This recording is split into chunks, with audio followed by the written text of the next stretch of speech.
ॐ भूर्भुवः स्वः तत्सवितुर्वरेण्यं भर्गो देवस्य धीमहि धियो यो नः प्रचोदयात् ॐ शान्ति शान्ति शान्तिः Namaskar my dear friends.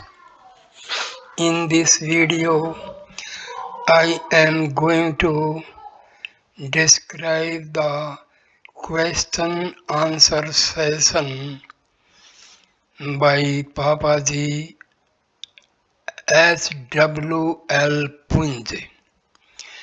So Papaji was a great Advaita Vedanti. He was a disciple of Bhagwan Sri Ramana Maharishi. His question answer sessions were very famous because he was ever ready to reply to any question put by the devotees. So I start this. The topic is who is thinking. A question is put by the devotee and Papaji replied. Question. I am not clear how to make the best use of you as my teacher. I want to make the best use of my time here, but I am not clear how I should use my time. What should I be doing that I am not doing at home? Papaji, take care of the purpose for which you have come. First, clarify your purpose. A relationship is not really necessary, that we can look after later. Purpose is the foremost. The most important thing when you are thirsty, you go to the river. Your purpose is to quench your thirst. It is not to ask the river what kind of relationship you have with it. You don't need a relationship, you only need a purpose. You came here the day before yesterday, and your purpose is to find out who you are. Find this out. Know who you are. If you first know who you are, then you will automatically know who I am. So, your first priority is the question, who am I? Once you have discovered that, you will know the real nature of all the other things and people that you see. First start with this question, who am I? We started on this question the day before yesterday. You need to recognize yourself now. What was the question I asked you to ask? Question, who? Papaji. Yes, what was the full question? Question, who is thinking? Papaji. Yes, this was the question I gave you. I told you to find the answer to this question. I asked you to return home to the self through asking this question and then to come back and tell me what you saw there. Question, what do I see there? Papaji, yes, what do you see there? There was a pause while Papaji wrote who on a piece of paper and showed it to the questioner. What do you see here? Question. I see a word on a piece of paper, Papaji. This simple word is your question. Question. What do I see in here? Papaji. Anywhere, wherever the who is. Your question is who is thinking? Question. I can see the question. Papaji. Can you see where the question comes from? Focus on this question and look to see where it arises from. Return back to the who. What do you see there? Question. I see arising, I see things arising one from another. Papaji. Something arose, that is the predicate. Now what is this subject who is thinking? Return from this predicate of thinking and focus on the who. This is the finish. Now you are at the root, are not you. Find out who this who is. What is its shape? What is the shape of this who? What is its form? How is it? What does it look like? Long pause. What is happening? Question. It is a questioner. The question just arises out of nothing, out of emptiness, and disappears back into emptiness. Papaji. That is right. You say this question disappeared into the emptiness. The question was, who is thinking? For thinking, you need a mind, don't you? Now, the process of thinking has been arrested. It happened when you put the question, who is thinking? Now, the process has been arrested. Then you said very correctly that the question disappears. That is what you said. There is emptiness. What else do you say? Questioner. It's emptiness, just empty space. Papaji, okay. It is emptiness. It is, it's a space. Emptiness is there. Space is there. This is your inherent nature. You can call it presence or space or anything else. It is obstructed by desire and by thinking. It is always obstructed by desire. Emptiness is just the lack, the absence of thoughts and desires. When you have a burden on your shoulder, you are restless. Let us say that you are holding on to 200 pounds and that you want to get rid of this trouble, this burden. When you drop it, you have not gained anything. You have not attained some new state that was never there before. You have simply thrown something away that was troubling you and returned to your inherent nature, the inherent state that was there before you loaded yourself up with this weight. This thinking process, this burden is a desire that we always carry with us. I am showing you how to drop this unwanted burden. When you ask the question, who is thinking? You arrest the process of thinking and return back to your true nature, your inherent nature, your spontaneous nature, the pure source that is empty. This is your own nature, and this is what you are always. The mind does not enter there, time does not enter, death does not enter, fear does not enter. This is your inherent eternal nature. If you stay there, there will be no fear. If you step out of it, you step into samsara, manifestation, and there you are in trouble all the time. Questioner. I think I have a desire to make a much bigger deal of it. Papaji, what? Questioner. I think I had expectation that it would be some big great experience, but actually the experience of it is very ordinary. It just feels very clear, very ordinary and very empty. Papaji, yes.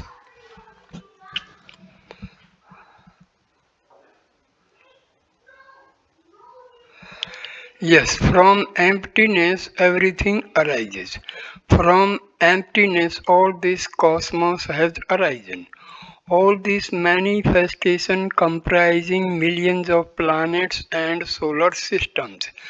All of these millions of planets hanging in space arose from just one thought that arose from this particle of emptiness. This can happen without affecting the emptiness at all. Questioner. Should I try to stay in the emptiness? Thoughts arise in the emptiness.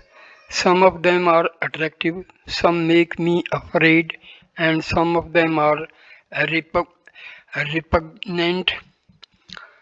I find myself latching onto thoughts and identify with them.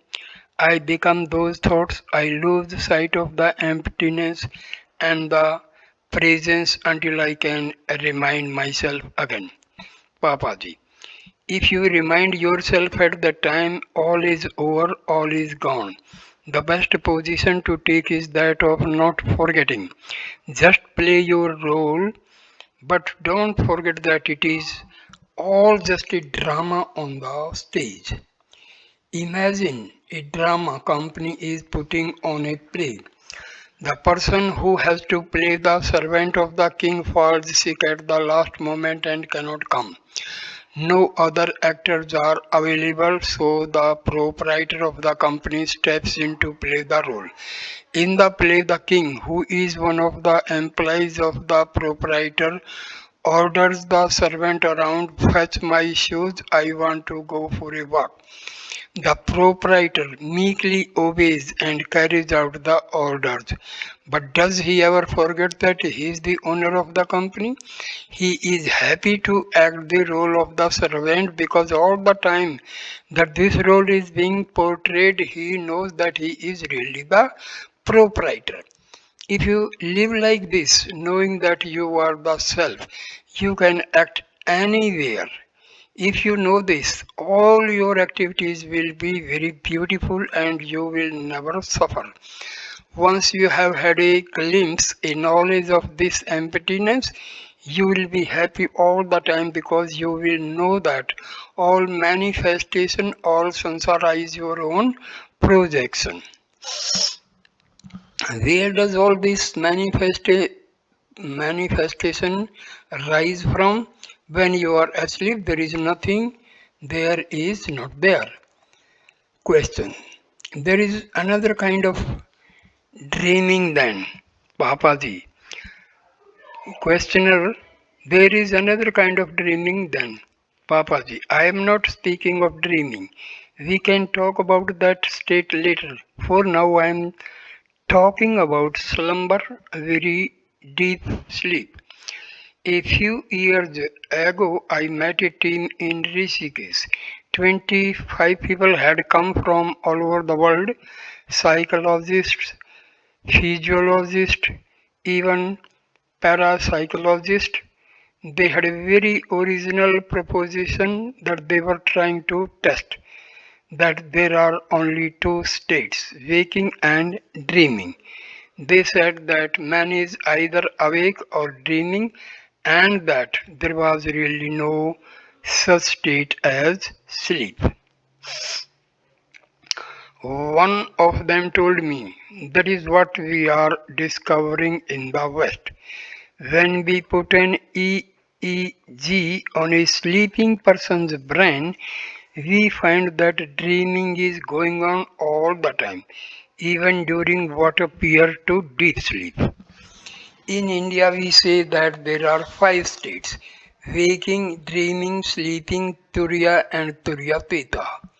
Question: what is the last one? Papaji, Turyatita, waking, dreaming, and sleeping are states you understand. After this, there is Turya, the fourth state. This is the state in which the previous three appear and disappear. Beyond that is the Turyatita, which means beyond the fourth.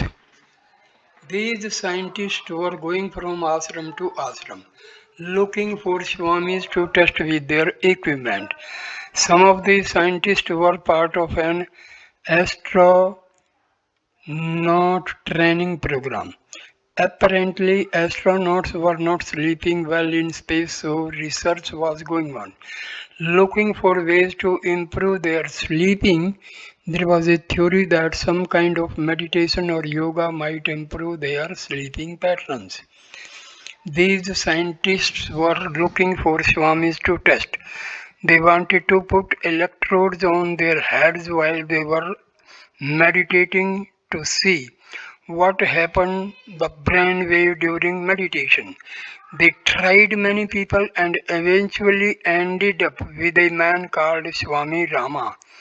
When they arrived, he was gardening in his ashram. I was not there at the time, so I got this story second hand. They approached him very respectfully and explained their purpose. Then they asked him if he would sit or lie down and meditate while they checked out his brainwaves. He replied, "You can attach your wires while I am watering my garden. I don't need to sit down to meditate." The scientist put wires on his head and discovered that, as the Swami had said, his mind was not working while he was engaged in his daily gardening chores. They were so impressed they took him off for further test. If you are knowingly established in the substratum, any amount of activities can go on and you won't need the mind to do them. The self will take care of all these things and you will remain in peace at all times. Let us go back to the three states: waking, dreaming, and sleeping, and the underlying fourth state of emptiness.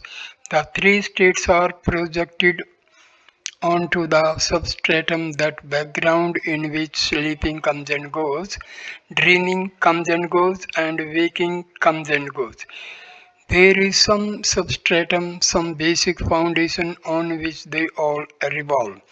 That foundation, that presence, that space is always there, but while you are preoccupied with outside things, you forget it.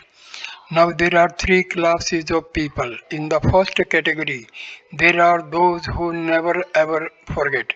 Under all circumstances, they know that everything is taking place in this substratum.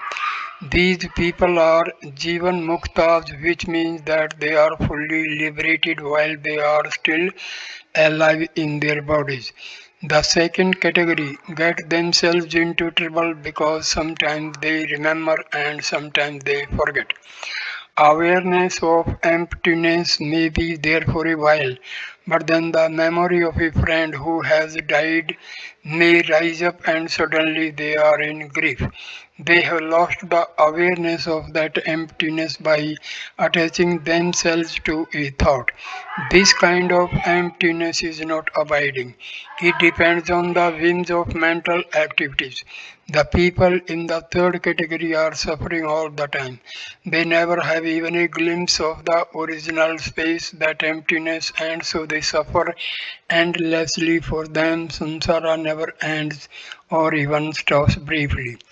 If you are a member of the very exclusive number one club, you know that whatever manifests is an appearance in your own self.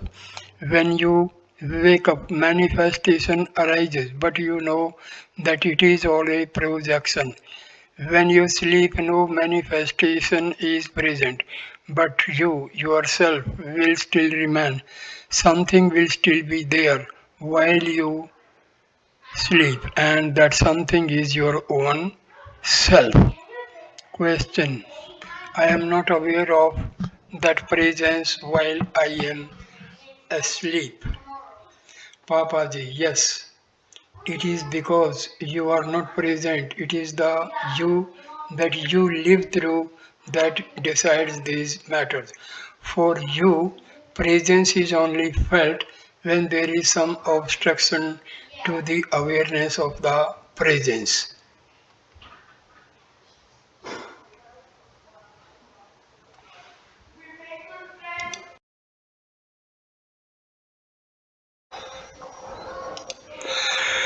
Questioner: when there is obstruction, I can feel presence, but when there is not, I cannot. This sounds very paradoxical. Papaji, your sense of being a person is the obstruction. Everything, all your experiences or the lack of them are mediated through this idea of individuality. This obstruction arises from the presence, and you either feel the presence through it or you are aware of its absence. The presence is there all the time, but you don't feel it in your deep sleep state because this mediator, this I, is not there. You don't know how to be aware of anything when this I is absent, so you declare presence is not there when I sleep. You use this obstruction to validate all your experiences, but it has no inherent validity of its own. Shanti, peace was there before the obstruction arose, and when the obstruction subsides, Shanti still prevails. Your inherent nature is this Shanti. It is there both when the experiencer is there and when the experiencer is absent. Question. Yes, it is obvious. A fish swims in water all its life, but it does not know anything about water. If you want to teach it about water, you take it out of the water and immediately it understands what water is and how important it is. When you are saying is that if there is nothing to interfere with the presence, there is nothing to contrast the presence to, and that means there is no means to know the presence. Papaji, here we speak of the fish that is still in the river and which cries, I am thirsty. It is ignorance of the underlying substratum that creates the idea of suffering. That space, that emptiness is your inherent nature, it is always there. Question. Begin to laugh uncontrollably. Papaji. He is a doctor. Papaji also starts to laugh. Question. What a relief. Everyone in the room laughs. I cannot believe it is so simple. Hum. Thank you. Thank you very much. I seem to remember now. Questioner. Now, questioner addressing the laughing man, did you forget? I watch myself and ask myself questions such as who is getting upset? But I forgot all the time. Papaji, when you say I have forgotten, you are not forgetting, you are suddenly remembering. Every time the thought I have forgotten arises, that is remembrance. Question. But there is also a point when you are not even aware that you have forgotten. You just get angry, for example, with no thought of forgetfulness or remembrance. Papaji, you have a relationship with this entity that is forgetting or remembering. There must be a person who is forgetting. There is a person who is the same whether she has forgotten or remembered. So the person remains the same throughout the process of remembering and forgetting. Find out the I who has the forgetfulness, and you will discover the I that never forgets. The real I is consciousness itself. It will not forget anything, it is presence itself. In that presence, you don't forget anything. If light is everywhere, nothing can be hidden because there is no idea of darkness where things are not clear. When you return to consciousness, everything will be very clear, nothing will be forgotten or hidden. There is the sleep state in which you have dreams, and there is the waking state. There are known to you, but there is something beyond them, and that is consciousness. This is your true nature. You don't have to acquire it, gain it, attain it, achieve it, or aspire for it. Since you have never lost it, you don't have to run after it to get it back. It is here now and it will always be here. It can't be lost. If it is not here now, what is the use of trying to get it? Whatever you newly acquire, you will one day lose. So look for that which is never lost, which is permanent, abiding, natural, and always there, here and now. Look into now, look into presence, look into space, look into your own emptiness. Everything is there in this one particle of emptiness. The whole cosmos is there. The whole cosmos, it emerges from there. Return there and see the source of all these phenomena, then enjoy life. Throw away the oaks. Questioner. Sometimes the awareness is there, but along with it, there is still duality. Sometimes I am so intoxicated by the peace, I don't care, nothing seems to matter. At other times, though, it makes me sad that there is still duality. Papaji. For duality to be there, there must be a substratum of non-duality. For duality to be recognized as a duality, there must be a non-duality that is aware of the duality. Question. It perceives the subject. Papaji. There should be a basis of non-duality to perceive the duality. There is no question of them being different since one is the basis and substratum of the other. What is the difference when you see duality? What do you see? Question. Others? Others. Papaji. Yes. But where does this otherness comes from? When you sleep, you are alone. When you go to sleep, there are not two people asleep. Only oneness will sleep. When there is something other than you, you don't sleep. You can't be asleep. You have to reject all otherness if you want to go to sleep. You have to reject your body, your mind, and your intellect in order to go to sleep. Only oneness is there when you sleep. Now, you are alone in sleep. In that sleep, you create a dreamer and manifestation comes back. You see mountains, rivers, and forest. Duality is there again. Then sleep comes back, and in that state, there are no more manifestations and dualities. Return back to this state. Who has created this duality? Who, from where did this manifestation come? Who created it? Questioner. There is only one source for everything, Papaji.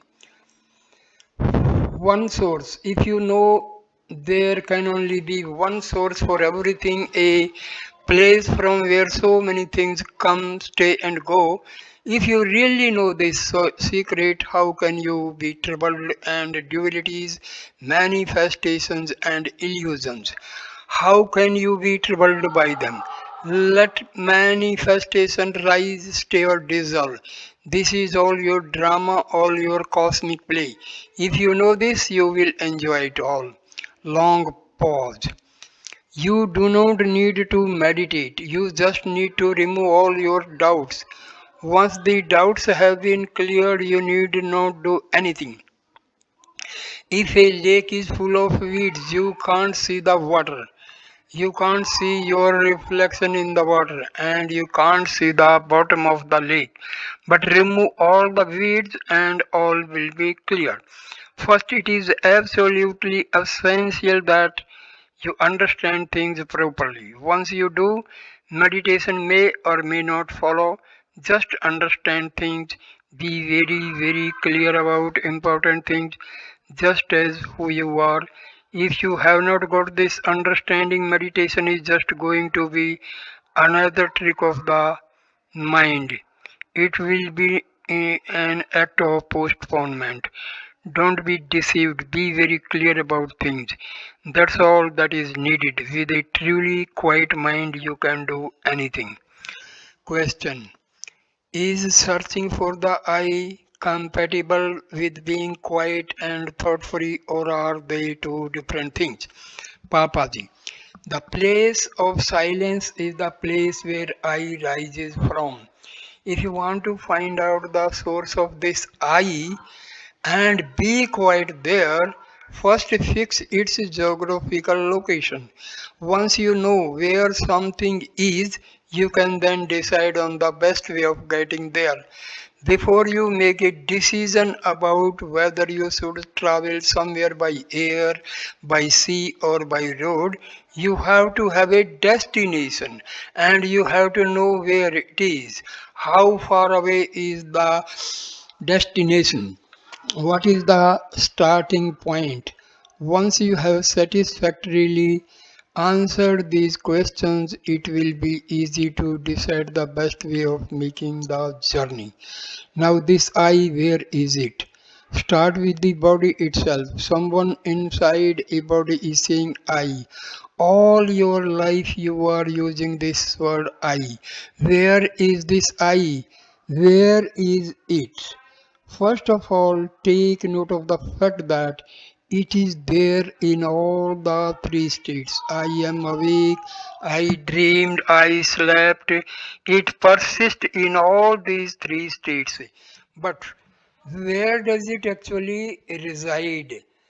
What is its residence? And the person who wants to discover its residence, who is this person? How far away is this person? If the destination, the object of the search is the I, how far away from it is he? These things have to be discovered, clarified. The seeker through his search is seeking what? What is doing the seeking? This too has to be ascertained. There is the seeker, there is the search, and there is the sought. First, find out the seeker who wants to do the seeking. This is very important. Questioner. The man from New Zealand who burst into prolonged laughter in the previous section, it is as if presence is seeking recognition. Papaji laughing, very good. Yes, you are coming very close, you are coming very close, you are coming close because you understand that it is just a recognition. Question. It all seems to arise out of vast empty space and then disappear back into it. Papadi. Seeking is there because recognition is not yet established. The seeker is always removing through the search for recognition. It is like looking in a mirror to recognize yourself. You find the mirror, you see reflection in it and recognize yourself. Once you have recognized yourself, you can throw away the mirror, the search, and the idea that there is something to be sought. In recognition, there is no who recognizes, but no one knows this. From time immemorial, everyone has been sitting endlessly in meditation. Nobody tells the truth about this process of recognition, about the necessity of it. Prayers are going on in temples and meditations are going on in monasteries, but nobody knows the truth. Nobody dares even to speak it. Everyone is walking on the beaten track like a flock of sheep. You have to get off the beaten track. You have to take your own track, perhaps no track at all. Questioner. It is so vast, Papaji. In emptiness, there are no tracks. There are there are not any. Wherever you go, emptiness follows you, and emptiness leads you. Emptiness is on either side of you, above you and below you. Where can you go? Where you can leave behind the emptiness. Where else can you go? In that emptiness, death cannot approach. Gods cannot even approach. Question. It is, it is, it just is. Papaji laughing. It just is. This kiwi is very strong laughter. It looks slow, but it is very fast. It has been very nice meeting with you. You originally asked about what relationship you had with me. This is the relationship. Question. I have got my question answered, Papaji. The answer, this is the only relationship. There is no other relationship that is permanent, not even with the gods. Your parents cannot provide you with this permanent relationship, nor can you priest. This is the only abiding relationship that you must have. This is the one you cannot shun. This relationship will not abandon you. You will not be divorced from it at any time. All other relationships revolve around self-interest. Every other relationship is motivated by some interest, some desire. This relationship is sweet, very loving, and of excellent beauty.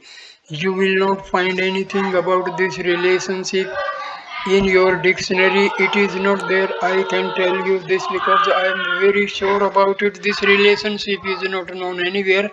All the others are very ugly relationship, very ugly, very dirty relationship.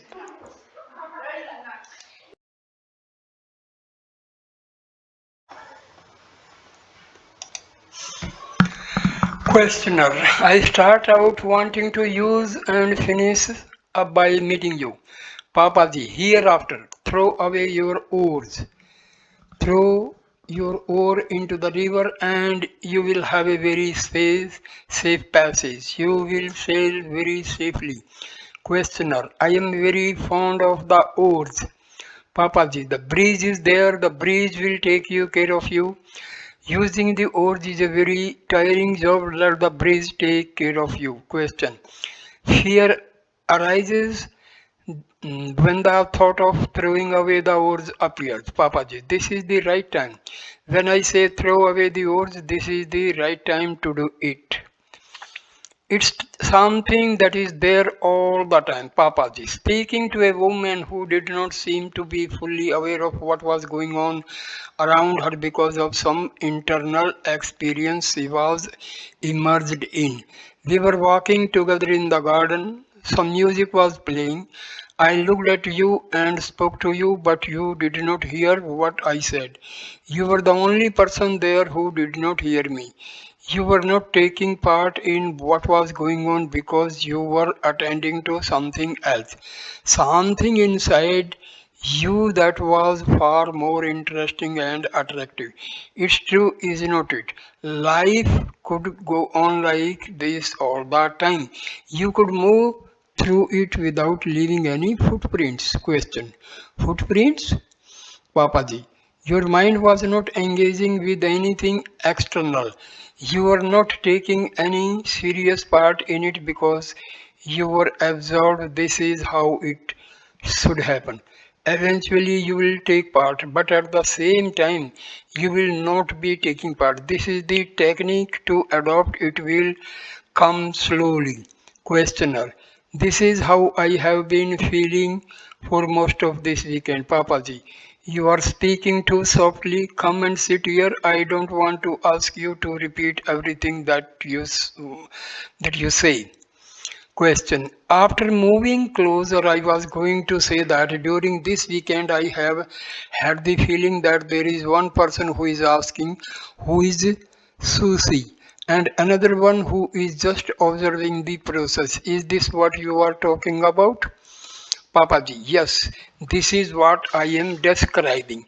You are in the transit lounge watching what is going on. Keep on watching. Everyone is agitated in the transit lounge.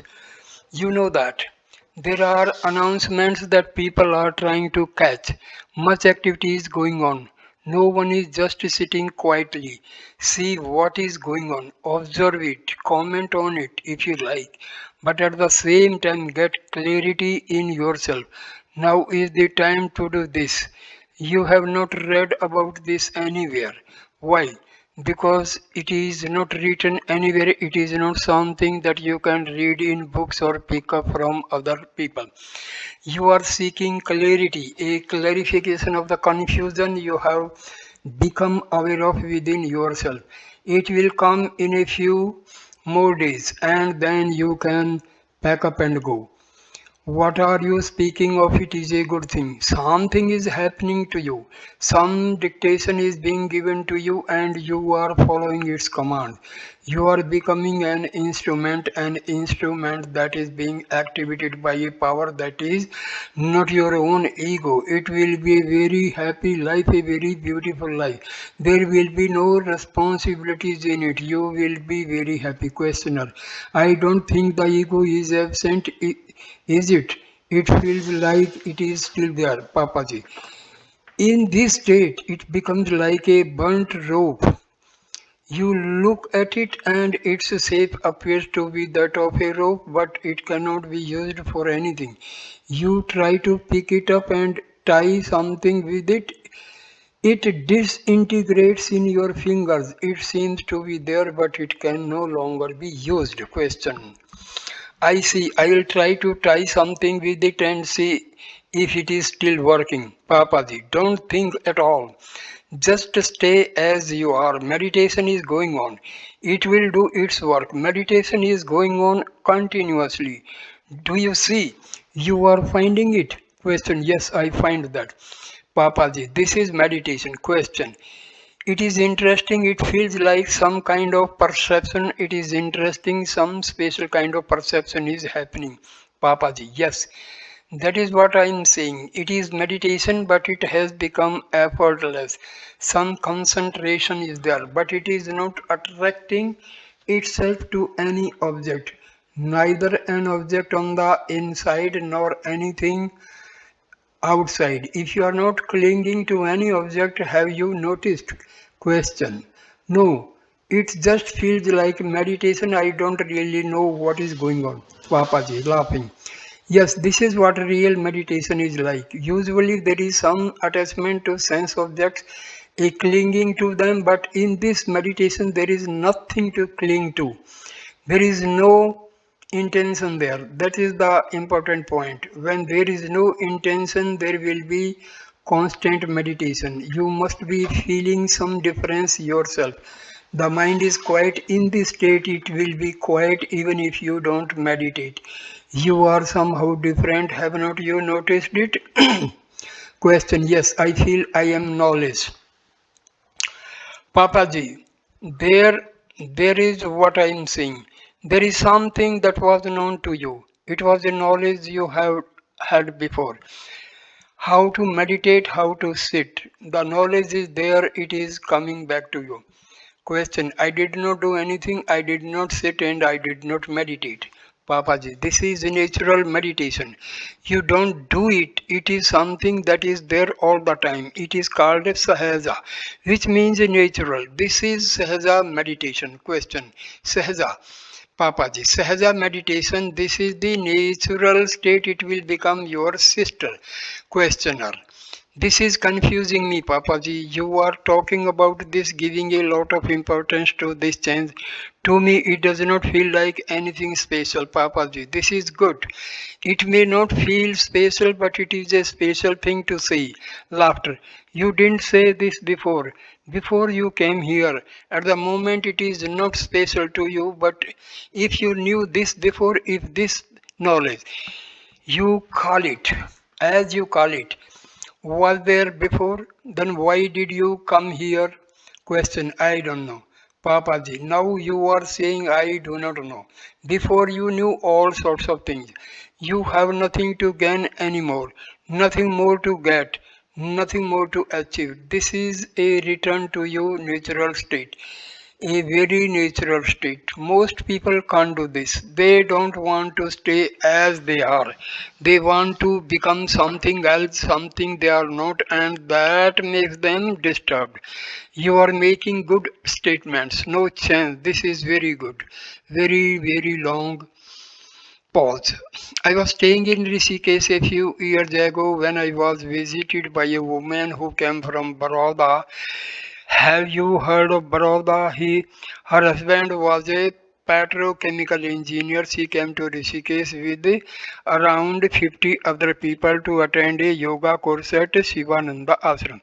They had a very busy program. They were living in a house that was called Baroda House. Baroda was once an independent state, and this building had been constructed by a member of the royal family. So that people who came to Rishikesh from Baroda would have somewhere to stay. It was a very big building. They had a very busy program at 5 a.m. They all had to get up and attend some yoga class. There were talks, lectures and yoga classes for most of the day. But they had some free time after 1 p.m. I was staying in a cottage that belonged to a temple which was up the hill from Rishikesh. This woman came to visit me there during this short period of free time. She asked the priest of the temple if there was any Swami in residence, and he told her there is no one in orange robes you can speak to, but there is a man who teaches here who wears western clothes. He is a householder. Some foreign people are staying with him in his cottage. You can go and speak to him there. She wanted the priest to introduce her, but he said no introduction is necessary. Just go there and join the group, no one will mind. There was something about her face that reminds me of you. She would eat and do things, but her attention was withdrawn into herself. She was not really noticing much of what was going on around her. Something was pulling her in, and she was not absorbing much from the outside world. There were 7 or 8 foreigners with me at the time, and we were speaking in English. A few Indians were also there. This woman arrived at my satsang with several other women who were also with Shivananda Ashram course. She seemed to me to be leader of the group. After some preliminary conversation about yoga subject she seemed to be quite knowledgeable on. She asked me, Swami, how does one control the mind? This is a standard question that disciples have been asking gurus for thousands of years. In all that period, it has never been satisfactorily answered. Arjuna in the Bhagavad Gita had the same problem. It is just like air, he said. How can it be controlled? Everyone on the spiritual path is obsessed with this particular question, but on this occasion I did not give any reply. Instead, I asked a girl from France who was staying with me to make some tea for our new guest. The question was repeated, and again I made no reply. After the tea had been drunk, she asked the question for the third time, and for the third time I gave no reply. Time was running out for them because they had to return to Shivananda Ashram to carry on with their course. They had been there 3 days doing this course, and they had still to complete the course before they could return home. Just before she left, she asked the question one more time, and once more I kept quiet. The following morning, at very early hours, she came to see me alone carrying fruit and flowers. She gave them to me, saying, I have found the answer even though you never answered my question. While I was here, I wanted to come again and repeat it because it was really bothering me. In the middle of the night at about 1:30 a.m., someone knocked on my door. I assumed it was someone from my group, but when I opened the door, it was you. I had not been anywhere that night. I had been asleep in bed when this story apparently took place. You came to my door, she continued, and somehow you gave me the answer. Now I am satisfied. We came here for a month of yoga training as a group. We booked a whole coach on a train, and we are all traveling together. I don't want to go back on the coach with everyone else. I want to stay here with you. I tried to discourage her. You can continue staying where you are. You can finish your course and then go home to Broda with everyone else. No, she said, I want to stay here with you. When I saw that she was determined to stay with me, I asked her to go and see the manager of this ashram I was in, since I could not let anyone else stay there without getting his permission first. When the manager gave the necessary permission, she moved into a nearby room. Afterwards, she came to my room, sat down, and refused to move or even eat. She was absorbed in some inward state and did not want to bother her with the business of ordinary life. She could hear what I was saying, but she did not feel inclined to stir herself and do anything that I suggested. She did not even speak to me when I asked her to do things. Her name was Suman. Suman, I would say you are not eating. You have to eat. I will help you. I put food in her hand, but she refused to lift the hand up to her mouth. I had to lift her arm as well and place her hand next to her mouth. She never complained about any of this, but she did not do any of the work herself. I made her open her mouth to put the food in, and then I told her, "That's all can I that is all I can do for you. You have to do the munching and swallowing yourself. I can't do that for you." She gave me a lot of trouble for 2 days. She sat there for this whole period, day and night, just staring vacantly and not responding to any of the suggestions that I gave her. I could not make her go back to her room. She just sat on my floor and refused to move. There were 7 or 8 of us staying there at the time. We had 4 rooms between us. I had a room to myself and the others shared the other 3 rooms. The the manager knew me and usually gave me these rooms every year for 3 months. It was a good place up in the mountains away from the town of Rishikesh.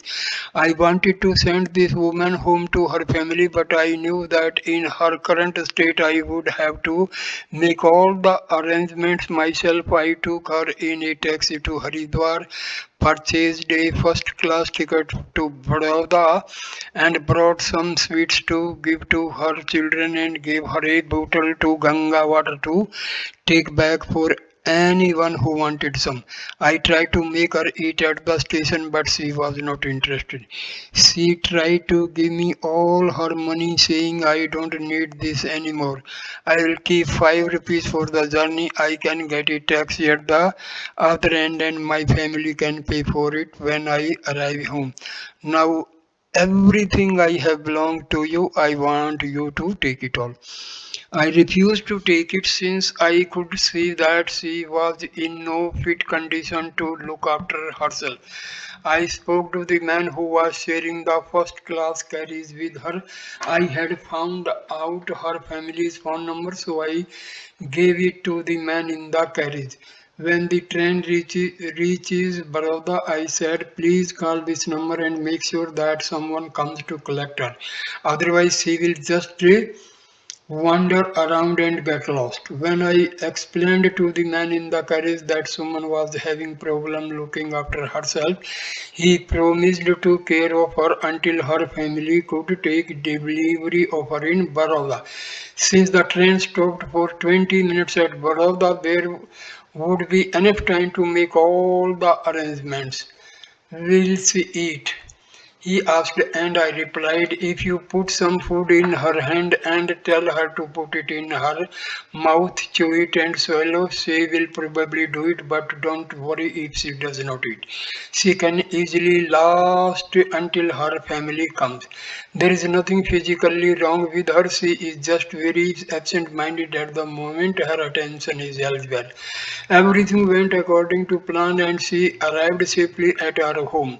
Her husband sent me a telegram thanking me for all the trouble I had taken to get her home. He even invited me to come and stay with them. Suman had apparently told him that if I did not come to them, she would leave and look for me. This was a very rare case. Someone who got it instantly from the teacher. She came with a burning question how to control the mind. And without my saying anything, she experienced the state in which mind no longer needs to be controlled. It is the state of no abiding, the state in which the mind does not abide anywhere. There have been 2 or 3 cases like this. They are not common. I accepted the husband's invitation and went and spent 15 days with them. Then I took her to Bombay where I visited some other devotees. These things do sometimes happen very quickly. In some people it does not happen at all. There is a never ending cycle of birth and death. What is birth and what is death? They are desire. This never ending cycle is fueled by desire, the desire to enjoy sense objects in a body. When desire ceases, this cycle also ceases. This apparently endless cycle of birth and death ends with the cessation of desire. It is not only birth and death that end. When desire ceases, the universe itself ceases. It is as if it never existed. That's how it is. Question, new questioner. I have a question about the mind. It seemed to me this morning that the mind is not just something that one needs to disengage from. It seems that it can take me to wherever I need to go. Papaji.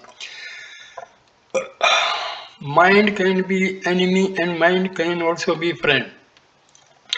It is the mind that binds and it is the mind that liberates. When the mind is attached to objects which are transitory and impermanent, this is the mind that binds.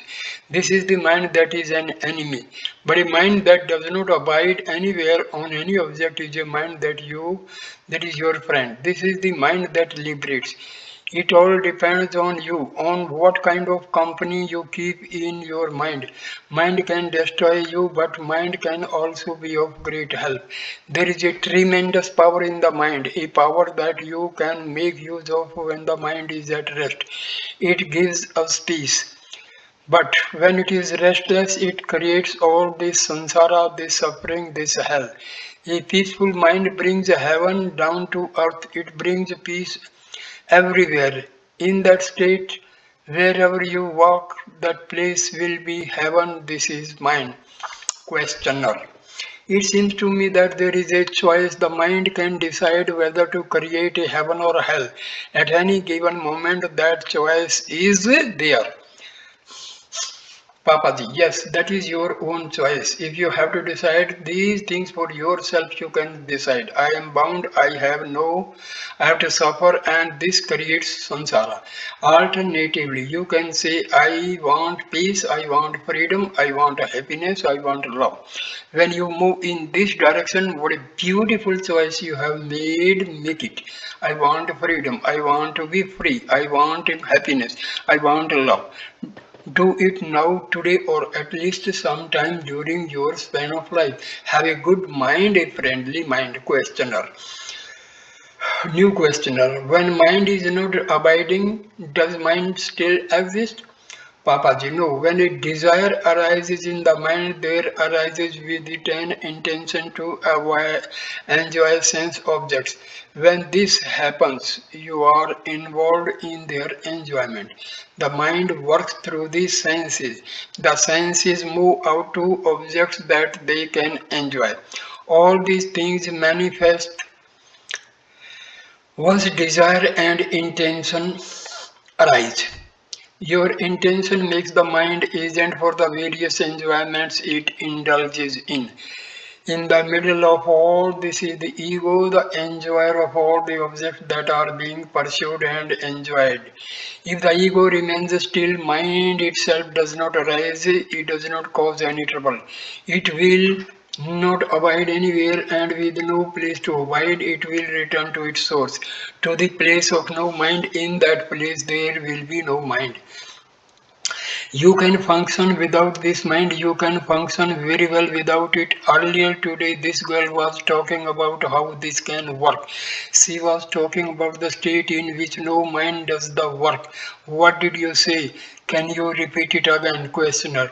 The woman who reminded Papaji of Suman, I was saying that there is an actor and the observer.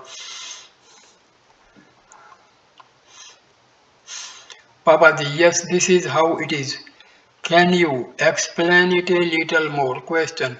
It feels as if there is an actor and an observer in the same person, and the body just seems to act by itself. Papaji, the body is acting and the observer is different from it.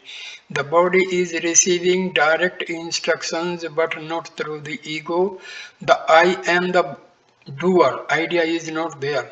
When the doer is not there, one is not responsible for one's actions. No karma is found in this state. This is no mind. You can work very well without this mind. Question. New questioner. Why does mind arise again afterwards? Papaji. If you are careful and vigilant in this state, it is not mind that rises again. Something else is going to rise in its place. What is that other now? You only know about the mind. You don't know about what is beyond it. When mind has gone, when mind is finished, you no longer have desires, and when you don't have desires, you return to the source. In that source, something else will animate you, something that you have not been aware of before. You can call it prajna, wisdom or pure consciousness. It will look after you and it will do a very good job. When pure consciousness runs your life, you will just be its instrument. This was explained well in the Gita. Arjuna surrendered his mind at the feet of the master and then allowed the Prajna to dictate his actions.